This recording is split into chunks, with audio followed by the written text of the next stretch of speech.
ایک مرتبہ سورہ الحمد اور 3 مرتبہ سورہ توحید کی تلاوت فرما کر محترمہ سیدہ وقار خاتون مرحومہ بنت سید ذوالفقار حسین مرحوم کو ایصال فرما دیں۔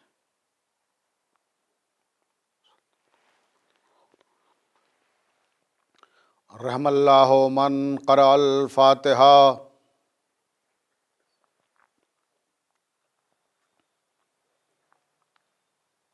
لا حول ولا قوت الا باللہ العلی العظیم۔ اعوذ باللہ من الشیطان اللعین الرجیم۔ بسم اللہ الرحمن الرحیم۔ الحمد للہ رب العالمین والعاقبۃ للمتقین والجنۃ للمتقین والنار للملحدین والصلاة والسلام علی مولانا مولا الثقلین ابی القاسم محمد وآلہ الطیبین الطاہرین المعصومین المظلومین ولعنۃ اللہ علی اعدائہم اجمعین من یومنا ھذا الی قیام یوم الدین۔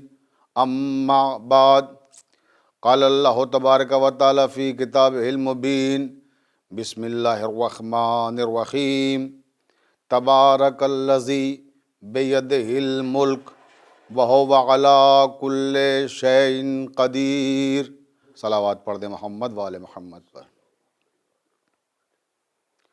واجب الاحترام سامعین کرام، محبان اہل بیت علیہم السلام، میں نے جن آیات مبارکات کی تلاوت کا شرف حاصل کیا ہے اور آپ نے جن کی سماعت کی سعادت حاصل کی ہے، وہ قرآن مجید کے 67ویں سورہ ملک کی ابتدائی 2 آیات ہیں، جس میں پروردگار عالم ارشاد فرما رہا ہے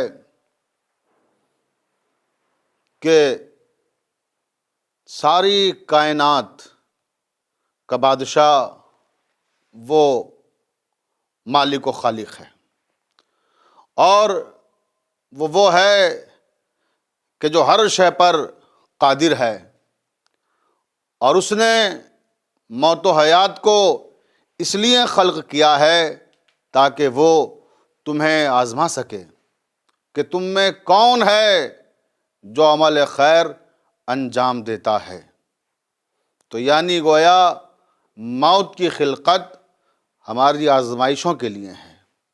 پھر اس نے کہا وَهُوَ الْعَزِيزُ الْغَفُورُ، اور وہ ہے جو عزیز بھی ہے اور غفور بھی ہے، یعنی وہ ہے کہ جو ہم سب کے لیے انتہائی مہربان ہے، انتہائی کریم ہے، اور ہماری خطاؤں کو بخشنے والا ہے۔ یعنی جہاں اس نے ایک طرف یہ بتایا کہ یہ کائنات سب ہمارے دست اختیار میں ہے، اس ساری کائنات کے مالک ہم ہیں، تو کہیں ایسا نہ ہو کہ انسان کی فطرت ہے، اگر چھوٹے سے خطے پر بھی اسے اختیار مل جاتا ہے تو اس کے اندر غرور پیدا ہو جاتا ہے، اس کے اندر تکبر پیدا ہو جاتا ہے۔ تو یاد رکھنا کہ یہ کبریائی صرف اس عظیم ذات کے لیے زیب دیتی ہے کہ جو کریم بھی ہے، رحیم بھی ہے، رحمان بھی ہے، غفور بھی ہے۔ تو وہ پروردگار جہاں ہمیں اس بات کا احساس کرا رہا ہے کہ ہم مالک و خالق ہیں، وہیں ایک رشتہ محبت و الفت بھی ظاہر کر رہا ہے کہ ہم تمہارے لیے کریم بھی ہیں، رحیم بھی ہیں، گھبرانا مت، پریشان نہ ہونا۔ لیکن الذی خلق الموت والحیات، ہم نے جو موت اور حیات کو خلق کیا ہے وہ صرف اس لیے خلق کیا ہے تاکہ تمہیں آزما سکیں۔ انسان سمجھتا ہے کہ ہم اس دنیا میں آئے تو گویا اب ہمیں جانا ہی نہیں ہے۔ اگر اسے یہ احساس رہے کہ ہم آئے ہیں جانے کے لیے، تو پھر کبھی کسی کے ساتھ زیادتی نہ کرے، کبھی کسی پر ظلم نہ کرے، کبھی کسی کو نہ ستائے، کبھی کسی کا حق غصب نہ کرے۔ اس کی وجہ کیا ہے؟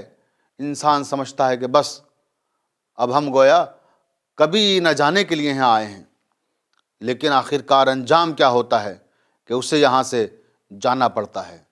تو ایسے ہی مرحلوں کے لیے پروردگار نے کہا کہ اگر تم اس بات کا احساس کر لو کہ تمہیں یہاں سے جانا ہے، تو تمہارے اندر ظلم کرنے کی کبھی ہمت نہ پیدا ہو۔ اگر تم یہ احساس کر لو کہ تمہیں یہاں سے رخصت ہونا ہے، تو تم کبھی کسی پر زیادتی کرنے کے سلسلے میں سوچ بھی نہیں سکتے۔ اگر تمہیں یہ احساس ہو جائے کہ یہ دنیا عارضی ہے، تو کبھی تم کسی کے ساتھ ناانصافی نہیں کر سکتے۔ لیکن ہم سب بھول جاتے ہیں جب ہمارے پاس اختیار آتا ہے۔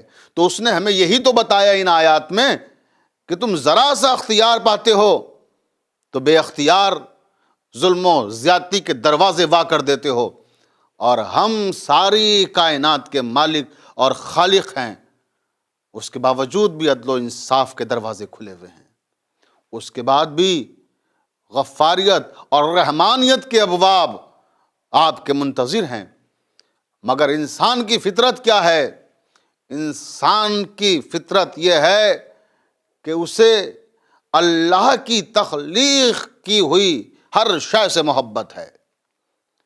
مثلاً اگر اللہ نے سورج کو خلق کیا تو انسان کو اس کی روشنی سے محبت ہے، اگر چاند کو خلق کیا تو اس کی چاندنی سے محبت ہے، ستاروں کو خلق کیا تو ان کی چمک سے محبت ہے، زمین کا فرش بچھایا تو زمین پر قبضہ کرنا چاہتا ہے، آسمان کا شامیانہ تانا تو آسمان پر کمندے ڈالنا چاہتا ہے۔ یہ انسان کی فطرت ہے۔ لیکن میں یہ عرض کرنا چاہتا ہوں کہ انسان، جب تجھے اللہ کی ہر خلقت سے محبت ہے تو یہ کیوں بھول جاتا ہے کہ موت بھی اللہ کی ایک تخلیق ہے۔ الذی خلق الموت والحیات، وہ کہہ رہا ہے میں نے موت اور حیات کو خلق کیا، تو ہم نے ایک کو تو منتخب کر لیا اور دوسرے کو نظر انداز کر دیا۔ یعنی زندگی سے تو ہمیں محبت ہے، زندگی کا کبھی خاتمہ نہیں چاہتے، لیکن موت کو فراموش کر دیتے ہیں، موت کو بھول جاتے ہیں۔ تو یاد رکھیے، جس نے چاند کو خلق کیا ہے، جس نے سورج کو خلق کیا ہے، جس نے ستاروں کو خلق کیا ہے، جس نے زمین و آسمان کو خلق کیا ہے، جس خالق نے حیات کو خلق کیا ہے، اسی نے موت کو بھی خلق کیا ہے۔ تو موت اس کی تخلیق کا ایک نمونہ ہے۔ لہٰذا جیسے زندگی سے محبت ہے، ویسے ہی موت سے بھی محبت کیجئے۔ اور اگر لفظوں کو بدل کے عرض کروں تو در حقیقت موت ہی اصل زندگی ہے۔ جو ہمارے یہاں حیات بعد از موت کا تصور ہے، جسے قرآن نے کہا بل تؤثرون الحیات الدنیا والآخرۃ خیر وابقیٰ، کہ تم دنیاوی زندگی سے محبت کرتے ہو جو محض عارضی زندگی ہے، لیکن آخرت وہ ہے جو دائمی زندگی ہے۔ تو لہٰذا دائمی زندگی کی فکر کیجئے، اور یہ عارضی زندگی کو ایسے کلیجے سے نہ لگا لیجئے کہ اصل کو بھول جائیے، حقیقت کو بھول جائیے۔ یعنی حقیقت موت ہے، جس سے آپ نظر انداز نہیں کر سکتے، جس سے آپ فراموش نہیں کر سکتے۔ موت ہر حال میں ہر شخص کو آنا ہے۔ فلسفہ حیات و موت کیا ہے؟ کبھی آپ نے غور کیا؟ اگر دو لفظوں میں عرض کرنا چاہوں تو یوں سمجھ لیجئے کہ موت و حیات کا فلسفہ یہ ہے کہ من اللہ اور الی اللہ، کہ ہم اللہ کی طرف سے آئے ہیں اور ہمیں اللہ کی طرف جانا ہے۔ یہ ہے زندگی کا فلسفہ، یہ ہے موت کا فلسفہ کہ من اللہ اور الی اللہ۔ ان دو لفظوں کے اندر موت بھی سمٹ آئی ہے اور زندگی بھی سمٹ آئی ہے۔ کاش ہم نے ان کی سچائیوں کو سمجھنے کی کوشش کی ہوتی۔ میں ایک تمثیل کے ذریعے سے بات واضح کر دوں تاکہ نوجوانوں تک بھی پہنچ جائے کہ موت اور حیات کا تصور کیا ہے۔ آپ حضرات، یہ علی زیدی جو ہمارے عزیز ترین دوستوں میں ہیں، ان کی والدہ کے سوئم کی مجلس ہے، اور یہاں جرمنی میں مختلف ممالک سے لوگ آتے ہیں بسلسلہ روزگار، بسلسلہ تعلیم۔ لیکن ہوتا کیا ہے کہ جب آپ اپنے ممالک سے آ کر یہاں آباد ہو گئے تو ایک کسک ہوتی ہے دل میں، ایک تڑپ ہوتی ہے، اور اس کسک اور اس تڑپ کا جو نام ہے، وہی کسک اور تڑپ ہے اصل حیات اور اصل زندگی۔ وہ تڑپ کیا ہے؟ تڑپ یہ ہے، کسک یہ ہے کہ آپ نے جرمنی میں آ کے بڑی دولت کمائی، بڑی عزت کمائی، ثروت مند ہو گئے، مگر سوال یہ ہوتا ہے کہ جرمنی میں آپ کے ہم وطن کتنے ہیں؟ کتنے لوگ جانتے ہیں کہ آپ کی شان و شوکت کی زندگی گزار رہے ہیں؟ آپ کی خواہش یہ ہوتی ہے کہ آپ یہ سب دولتیں، عزتیں کمانے کے بعد اپنے وطن جائیں، جہاں آپ پیدا ہوئے، جہاں آپ پروان چڑھے، اور وہاں والوں میں جا کر یہ احساس کرائیں کہ ہم نے وہاں بڑی دولتیں کمائی ہیں، بڑی عزتیں کمائی ہیں۔ تو ہر انسان کی خواہش یہ ہوتی ہے کہ اس کے اصل وطن والے یہ جانیں کہ اس کے پاس کتنی عزت ہے، کتنی دولت ہے، کتنی شہرت ہے، کتنی آسائشیں ہیں۔ تو یہ انسان کی فطرت میں ہے کہ جہاں سے اس کا اصل تعلق ہوتا ہے، وہ وہاں آ کر یہ دکھانا چاہتا ہے کہ ہم نے عزتیں کمائیں، ہم نے دولتیں کمائیں۔ اور آپ نے دیکھا ہوگا بیشتر افراد جو جرمنی میں آئے ایسے بھی ہیں کہ جنہوں نے یہاں آ کر عزتیں کمائیں، دولتیں کمائیں، اور اس کے بعد واپس اپنے وطن چلے گئے۔ وہاں جا کے انہوں نے بزنس کیے، کاروبار کیے، اور اس پیسے کا استعمال کیا جو یہاں کمایا تھا۔ اور بہت سے افراد ایسے ہیں جو یہیں آ کے مقیم ہو گئے اور یہیں زندگی گزار رہے ہیں۔ لیکن اکثریت ایسے لوگوں کی ہوتی ہے کہ وہ اپنے وطن جا کر دکھانا چاہتے ہیں، وطن جا کر بتانا چاہتے ہیں کہ ہماری عزتیں کیا ہیں، ہماری عظمتیں کیا ہیں، ہماری رفتیں کیا ہیں، اور ہم کس مقام تک پہنچ گئے ہیں۔ تو اصل وطن میں یہ ظاہر کرنا انسان کے اندر ایک فطری جذبہ ہے کہ ہماری عزتیں اور عظمتیں ان لوگوں پر مترشح ہوں۔ عزیزان محترم، یہی عرض کرنا تھا مجھے کہ کاش انسان سمجھ لے کہ دنیا ہمارا عارضی وطن ہے، ہمارا اصل وطن تو وہ ہے کہ من اللہ، ہم جہاں سے آئے ہیں، الی اللہ، جہاں ہمیں واپس پلٹ کر جانا ہے۔ تو ہمیں جانا کہاں ہے؟ آخرت میں، اپنے رب کی بارگاہ میں۔ تو اے میرے عزیزوں، جس طرح یہاں عارضی دنیا میں اپنے وطن میں عزتیں، دولتیں، شہرتیں کما کر آپ ظاہر کرنا چاہتے ہیں کہ ہم نے یہ سب کامیابیاں اور یہ ترقیاں حاصل کی ہیں، اسی طرح سے اس عارضی دنیا میں ایسے اسباب پیدا کیجئے، ایسے اعمال اپنی زندگی میں کیجئے کہ آپ کا جو اصل وطن ہے آخرت، وہاں جا کر عزتیں کما سکیں، وہاں جا کر عظمتیں کما سکیں، وہاں جا کر اپنی رفتوں کو ظاہر کر سکیں، وہاں آپ کو شرمندگی نہ ہو، وہاں احساس ندامت نہ ہو کہ ہم کیا توشہ آخرت میں لائے ہیں۔ توشہ آخرت آپ کے پاس ایسا حسین اور ایسا خوبصورت ہو کہ جب آپ اپنے رب کے حضور جائیں تو وہاں کسی بات کے لیے بھی آپ کو شرمندہ نہ ہونا پڑے۔ وہ تو بڑا رحیم ہے، وہ تو بڑا کریم ہے۔ اگر انسان گناہ کرتا ہے تو الانسان مرکب من الخطاء والنسیان، یہ انسان کی فطرت ہے، گناہ کرنا انسان کی جبلت میں شامل ہیں، خطائیں۔ تو ظاہر سی بات ہے جب یہ فطرت اور جبلت کا حصہ بن گئی ہیں تو پھر اس نے بھی دروازے کھول دیے اپنے، اور رحمت کے دروازے، کریمی کے دروازے، مغفرت کے دروازے، بخشش کے دروازے۔ کہ انسان، اگر تم کبھی کوئی گناہ کر لو تو اشک ندامت لے کے میرے سامنے آ جانا، میں تمہاری ساری خطاؤں کو، سارے گناہوں کو معاف کر دوں گا۔ مجھے اس مرحلے پر علامہ اقبال کا ایک شعر یاد آ رہا ہے۔ انہوں نے کہا تھا کہ موتی سمجھ کے شان کریمی نے چن لیے، موتی سمجھ کے شان کریمی نے چن لیے، قطرے جو تھے میرے عرق انفعال کے۔ کیا خوبصورت شعر کہا ہے۔ یہ علامہ اقبال نے اپنے عہد شباب میں، طالب علمی کے زمانے میں، جب بازار حکیمہ لاہور میں نشستیں ہوا کرتی تھیں، ان نشستوں میں ایک غزل پڑھی تھی، اور یہ غزل جب انہی نے وہاں مرزا راشد دہلوی اور میر ناظم لکھنوی کی موجودگی میں پڑھی تو یہ غزل لاہور کی گلیوں سے نکل کر لکھنؤ کے کوچہ و بازار تک آ گئی، اور لکھنؤ کے کوچہ و بازار سے ہوتی ہوئی دہلی کی گلی قاسم جان تک پہنچ گئی، اور ہر طرف اس پہ تبصرے ہونے لگے، اور یہ کہا جانے لگا کہ یہ نوجوان، لاہوری نوجوان، یہ محض شاعر نہیں ہے بلکہ یہ عہد ساز شاعر ہے۔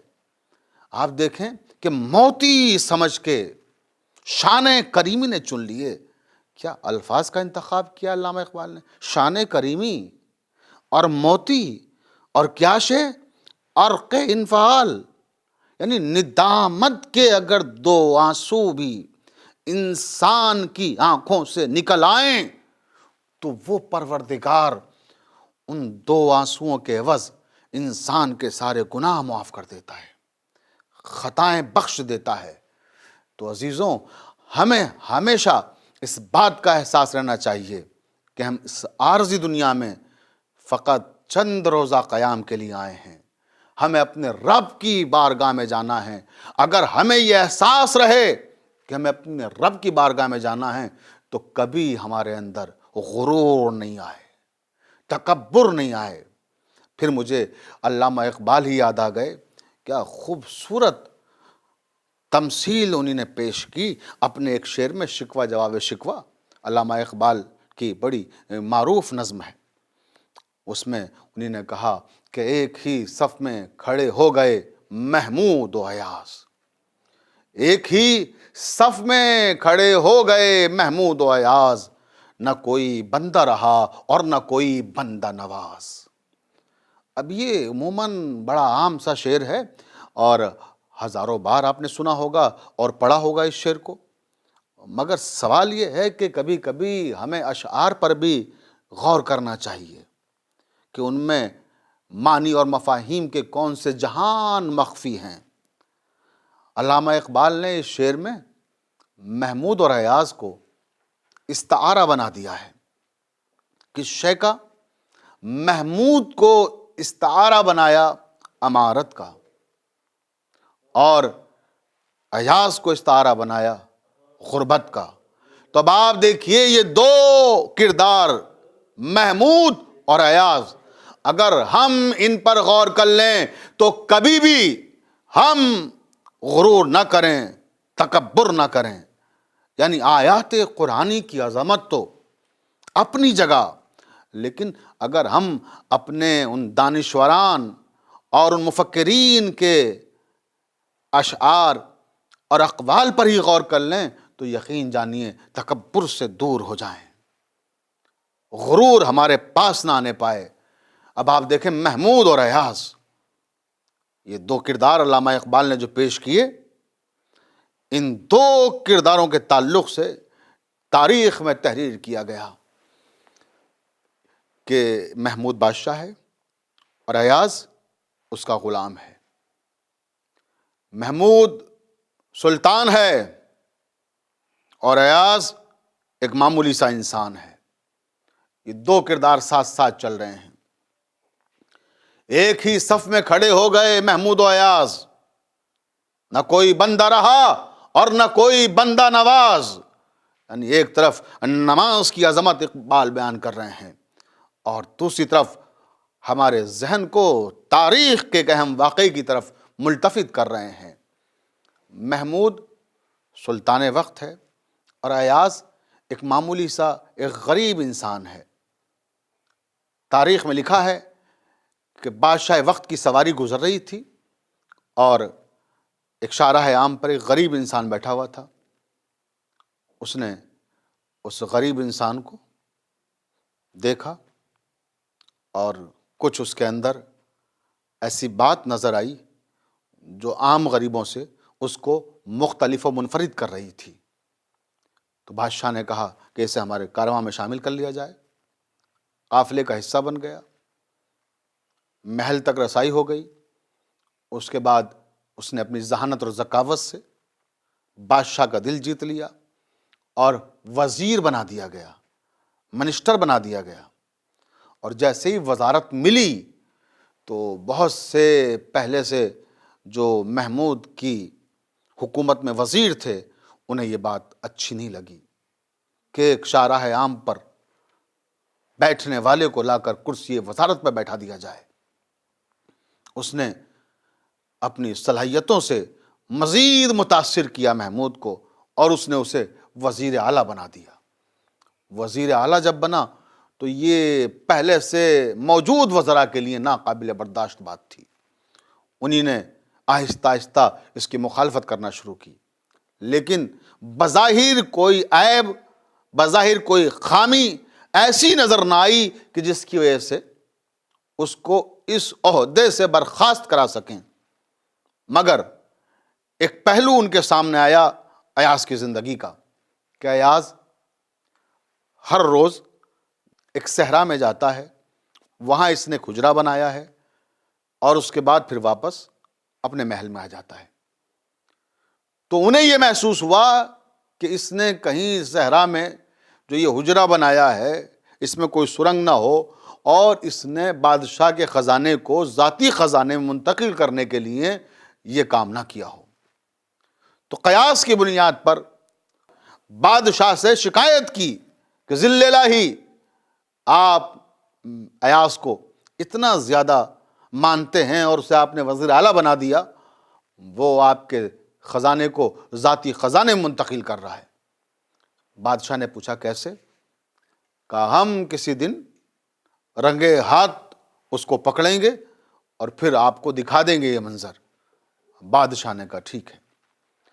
اور اب تاریخ کہتی ہے کہ جیسے ہی ایک روز ایاز اپنے اس حجرے میں گیا، انہی نے باہر سے قفل لگا دیا، دروازہ مقفل کر دیا اور آئے ذل الہی، آئیے دیکھ لیجئے جا کر کہ اس نے کس طرح سے آپ کے خزانے کو ذاتی خزانے میں منتقل کر دیا ہے۔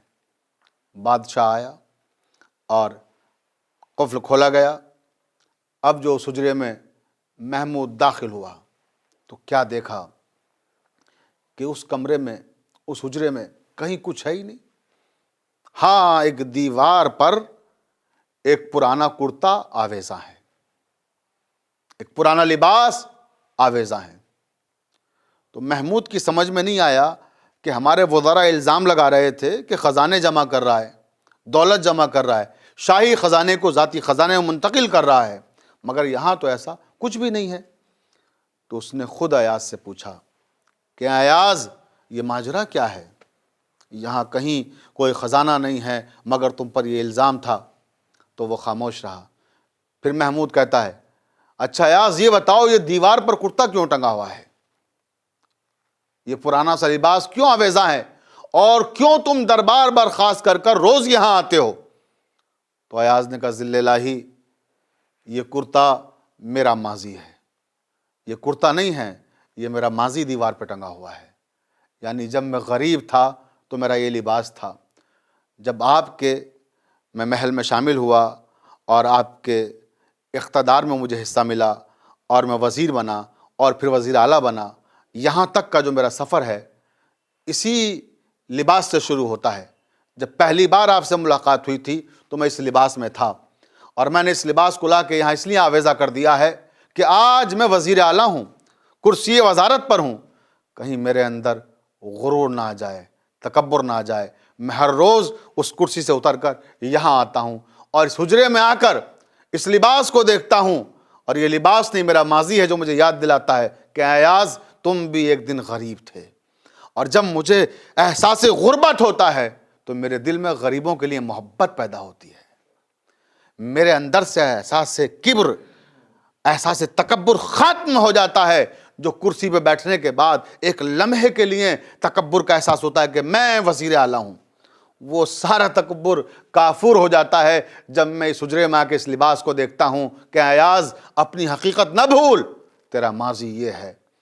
تو اس لیے میں یہاں آتا ہوں۔ یہ بات محمود کو بہت پسند آئی۔ لیکن عزیزوں، اس میں ایک میسج ہے، یہ جو ہمارے حکمران ہیں وہ سبق لیں اس سے، کہ جہاں کرسی اقتدار پر آئے وہ سب کچھ بھول جاتے ہیں، ایک دوسرے سے انتقام لینے کے بارے میں سوچنے لگتے ہیں، اور پھر غریبوں کو پامال کرنے کی کوشش کرتے ہیں، انہی غریبوں کو کہ جن غریبوں کا ووٹ حاصل کر کے اس منصب تک پہنچے ہیں۔ پھر انہی غریبوں کے لیے وقت نہیں ہوتا ان کے پاس کہ جن کی وجہ سے ان کے سر پر تاج اقتدار سجایا جاتا ہے۔ تو یاد رکھیے، کبھی بھی اپنا ماضی نہ بھولیے گا۔ مولائے کائنات حضرت علی ابن ابی طالب علیہ السلام نے نہج البلاغہ میں ارشاد فرمایا ہے کہ میرا سلام ہو اس بندے پر کہ جو نہ اپنی ابتدا بھولے نہ اپنی انتہا بھولے۔ ابتدا کیا ہے اور انتہا کیا ہے؟ ابتدا ہے ہماری ایک نجس قطرہ جس سے ہماری خلقت ہوئی ہے، اور انتہا کیا ہے ہماری؟ انتہا ہماری یہ ہے کہ جب ہم اس دنیا سے رخصت ہوتے ہیں اور جب ہماری روح ہمارے جسم سے پرواز کر جاتی ہے، تو اگر ہمیں کوئی چھو لے تو اس پر غسل مس میت واجب ہو جاتا ہے۔ یعنی ابتدا بھی نجاست، انتہا بھی نجاست، کہ اگر ہمیں کوئی چھو بھی لے مرنے کے بعد، اگر ہمیں غسل نہیں دیا گیا اس وقت تک، تو اس درمیان کوئی چھوتا ہے تو اس پر بھی غسل واجب ہو جاتا ہے۔ تو مولا فرما رہے ہیں، انسان تو کس بات پر تکبر کرتا ہے، تو کس بات پر غرور کرتا ہے؟ تیری ابتدا بھی نجاست ہے، تیری انتہا بھی نجاست ہے۔ اگر انسان، یعنی گویا یہ بھی استعارہ ہے کہ کبھی نہ اپنی ابتدا کو بھولو نہ کبھی اپنی انتہا کو بھولو۔ انتہا کیا ہے؟ موت ہے۔ اگر ہم موت کو ہمیشہ یاد رکھیں تو کبھی بھی ہم کسی کے ساتھ برا سلوک نہ کریں۔ عزیزوں، کیونکہ یہ سویم کی مجلس ہے اور بہت تفصیل میں جانے کا موقع نہیں ہے، گفتگو کو یہیں پہ ختم کر رہا ہوں اس میسج کے ساتھ، اس پیغام کے ساتھ کہ نوجوانوں، کبھی بھی غرور نہ کرنا، نہ عبادتوں پہ غرور کرنا، نہ دولتوں پہ غرور کرنا، نہ عزتوں پہ غرور کرنا، نہ شہرتوں پہ غرور کرنا۔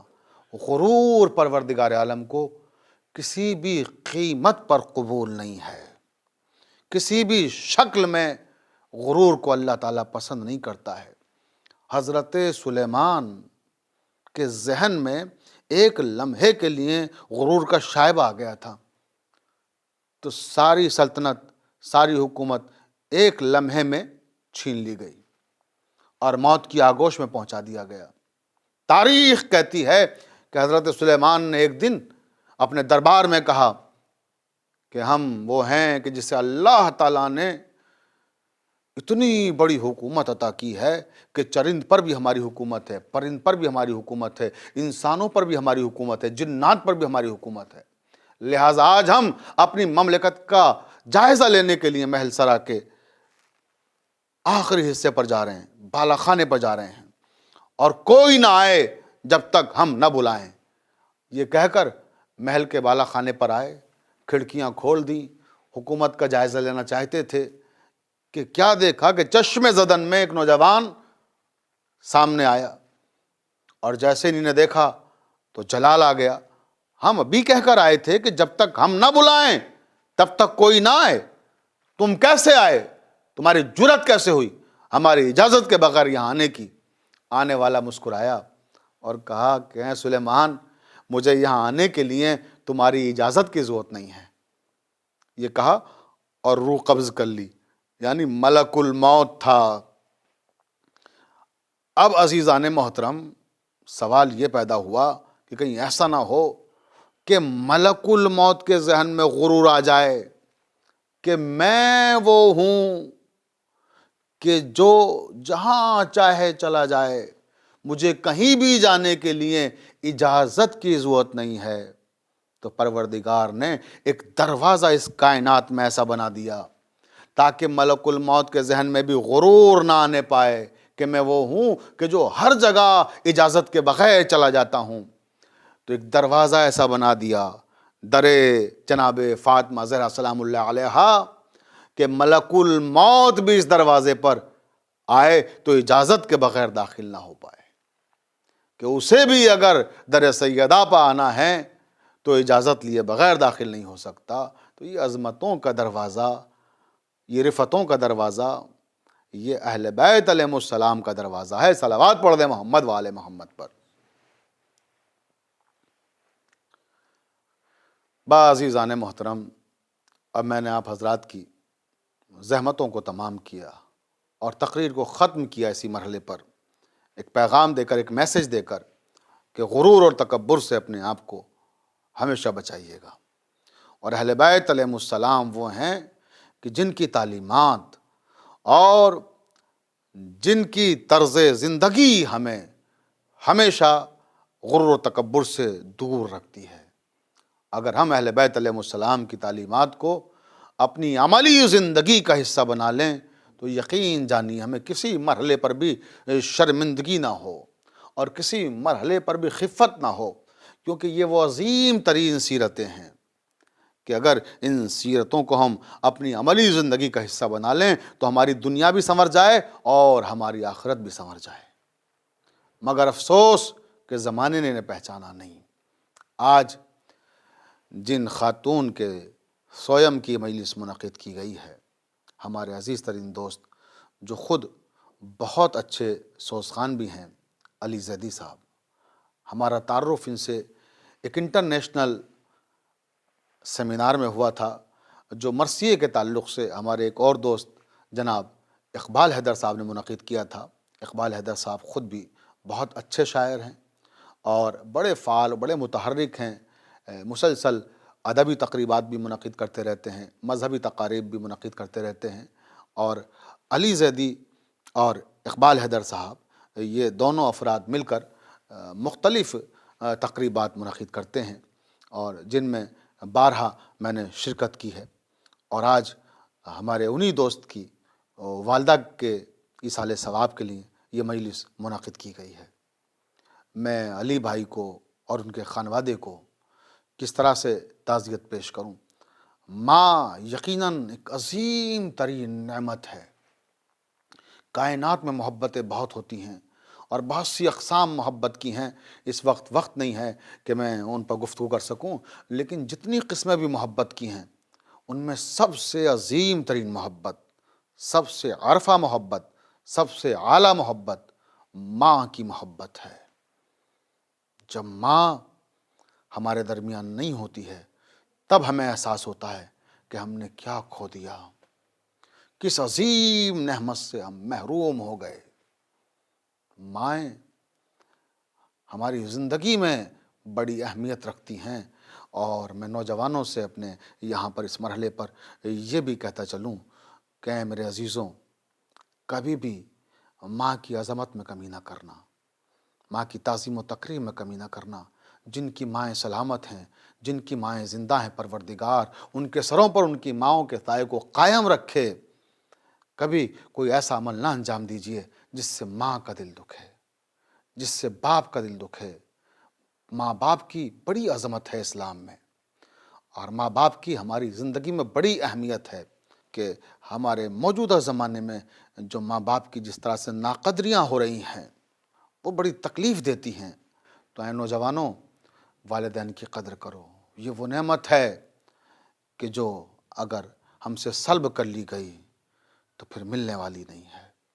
ماں کی محبت کائنات کی کوئی عورت دوسری دے ہی نہیں سکتی۔ جو فطرت نے اور جو قدرت نے جذبہ ماں کے اندر پیدا کیا ہے وہ بے نظیر ہے۔ اس کے بارے میں ہم صرف تصور کر سکتے ہیں، سوچ سکتے ہیں، لیکن دوبارہ حاصل نہیں کر سکتے اگر ایک بار ماں ہم سے رخصت ہو جائے۔ یقیناً جیسا کہ مجھے ہمارے دوست جناب اقبال حیدر صاحب نے بتایا مرحومہ کے تعلق سے کہ بڑی نیک خاتون تھیں اور عزائے امام حسین علیہ السلام میں ہمیشہ پیش رہتی تھیں۔ غریبوں اور مجبوروں کی معاونت کرنا جیسے اپنا فرض سمجھتی تھیں، اور آپ دیکھیں ان کی تربیت کا ایک اعلیٰ ترین نمونہ ہمارے سامنے ہے جناب علی زیدی کی شکل میں، کہ علی زیدی صاحب کتنی عمدہ سوزخوانی کرتے ہیں اور پھر سوزخوانی کے فن کو کس طرح سے فروغ دے رہے ہیں۔ پروردگار عالم ان کی ان خدمات کو قبول فرمائے۔ بعزیز و چند جملے مصائب کی اور گفتگو تمام ہو گئی۔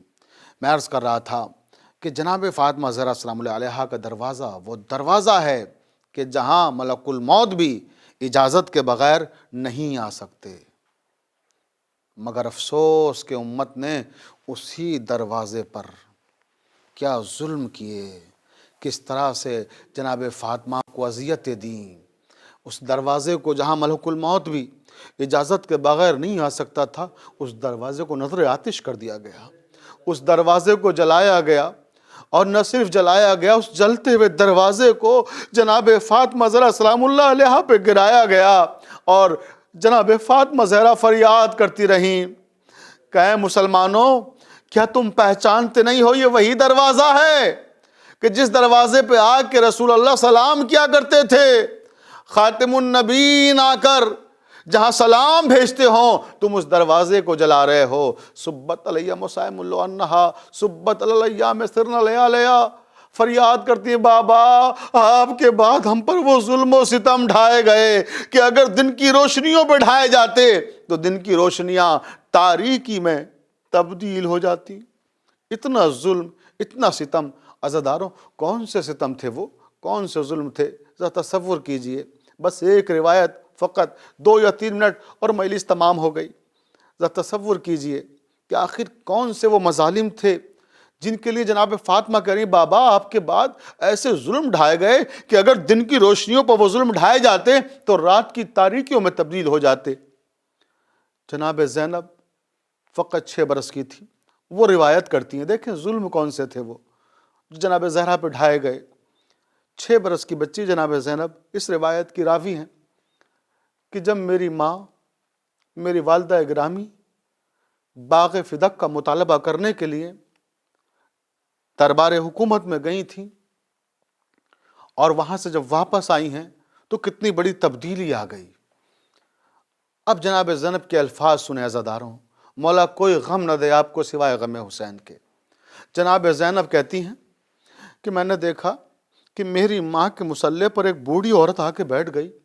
میں نے کہا یا ایھۃ الضعیفہ، اے بوڑھی عورت تم کون ہو جو میرے ماں کے مصلے پہ آ کے بیٹھ گئی ہو؟ تو اس بی بی نے نقاب کو الٹ دیا اور کہا زینب تم نے اپنی ماں کو نہیں پہچانا۔ عزادار تصور کیجئے کہ جو بی بی چند گھنٹوں پہلے جب گئی تھی تو کس شان سے گئی تھی، اور جب واپس آئی تو بیٹی پہچان نہیں پا رہی ہے کہ کون ضعیف آ گیا۔ 18 برس کا سن، اور تصور کیجئے جناب زینب کے جملے سوچئے کہ کوئی ضعیف عورت آ کے بیٹھ گئی میرے ماں کے مصلے پر، اور اس کے بعد کہا اماں جب آپ گئی تھیں تو دیواروں کا سہارا لے کر نہیں گئی تھیں، اماں آپ آئی ہیں تو دیواروں کا سہارا لے کر آئی ہیں، آخر کیا ظلم آپ پہ ڈھایا گیا کہ آپ کی کمر شکستہ ہو گئی؟ اور جب نقاب کو الٹا تو زینب کہتی اماں آپ جب گئی تھی تو آپ کے سر کا ایک بال بھی سفید نہیں تھا، جب پلٹ کر آئی ہیں تو ایک بال بھی سیاہ نہیں ہے۔ آخر اماں کیا ظلم وہاں ڈھائے گئے آپ پر، کیا ستم آپ پہ ڈھائے گئے؟ کہا اے میری بیٹی زینب ہم وہاں گھنٹوں دربار میں کھڑے رہے اور ہم سے کسی نے یہ بھی نہیں کہا کہ اے نبی زادی، اے بنت رسول آپ بیٹھ جائیے۔ ہم وہی تو ہیں زینب جن کے لیے تمہارے نانا کھڑے ہو جایا کرتے تھے، خاتم النبیین افضل المرسلین، اور اسے گھنٹوں دربار میں کھڑا کیا گیا، اور اے زینب ہماری گواہی کو جھٹلایا گیا، ہماری گواہی کو قبول نہیں کیا گیا، ہمیں فدق سے محروم کر دیا گیا۔ یہ کہہ کر جناب سیدہ رونے لگیں۔ جب جناب سیدہ روئیں تو جناب زینب نے گلے میں باہیں ڈال دیں اور کہا اماں نہ روئیے، ہم سے فدق اگر چھین لیا گیا تو کوئی بات نہیں ہے، ہم تو مالک جنت ہیں۔ عزادار تصور کیجئے 6 برس کی بچی ماں کے گلے میں باہیں ڈال کر ماں کو سمجھا رہی ہے۔ تھوڑی دیر میں کیا دیکھا کہ کلثوم نے بھی آ کے باہیں ڈال دی، اماں نہ روئیے، ہم تو مالک جنت ہیں، ہم تو مالک کوثر ہیں۔ عزاداروں ایک جملہ مجلس تمام ہو گئی۔ عجیب مرحلہ ہے، ایک جملے میں پورا مرثیہ ہے اور مکمل مصائب ہیں۔ کہتی ہیں کہ زینب ہم اس لیے نہیں رو رہے ہیں کہ ہم سے فدق چھین لیا گیا، یہ کہا اور پھر چیخ مار کے جناب زہرا روئیں جناب زینب نے کہا اماں نہ روئیے، پھر ہمیں بتائیے آپ کیوں رو رہی ہیں؟ آپ کے گریے کی آوازیں ہمارے جگر کو پاش پاش کر رہی ہیں، اماں آپ کے رونے کا سبب کیا ہے؟ کہا زینب ہم اس لیے نہیں رو رہے ہیں کہ ہم سے فدک چھین لیا گیا، یہ کہہ کے جناب زہرا نے فرمایا زینب ہم اس لیے رو رہے ہیں کہ اے میری بچی، اے میری بیٹی، ہم تمہارے نانا کے صحابیوں کے دربار میں گئے تھے تو ہمارے ساتھ یہ سلوک کیا گیا، اور اے زینب تمہیں تو شرابیوں کے دربار میں جانا ہے۔ اے زینب ہم جب گئے تھے تو ہمارے سر پہ ردا تھی، تمہیں بے ردا جانا ہے۔ اے زینب ہمارے ہاتھ کھلے ہوئے تھے، تمہیں رسن بستہ جانا ہے۔ اغیار کا ہجوم ہوگا اور بے حجاب علی کی بیٹیاں ہوں گی، کوفہ و شام کا بازار، یزید کا دربار۔ ایک مرتبہ سورہ الحمد اور 3 مرتبہ سورہ توحید کی تلاوت فرما کر محترمہ سیدہ وقار خاتون بنت سید ذوالفقار حسین مرحوم کو ایصال فرما دیں۔ السلام علیکہ یا ابا عبداللہ، السلام علیکہ یا ابن رسول اللہ، السلام علیکہ ورحمۃ اللہ وبرکاتہ۔